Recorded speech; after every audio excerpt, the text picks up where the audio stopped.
Вообще поговаривают, что эта история, возможно, даже произошла в Серпухове. Вот и помер дед Максим. Положили ему в гроб. Он здоровенный был мужик.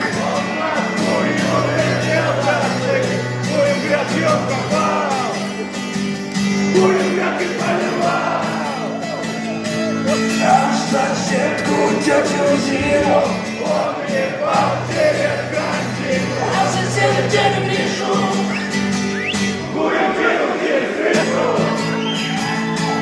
А гражданскую войну он спас дивизию одну.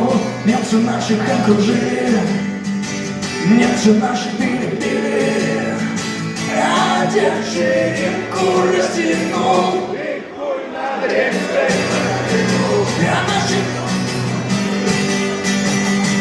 наши пронесли, а залили немцы вспять, ждали.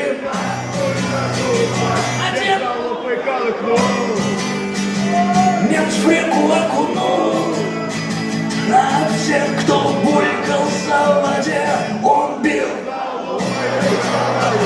А после боя генерал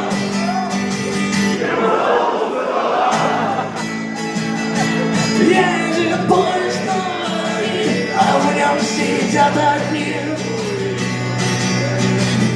И все вместе, все пуха.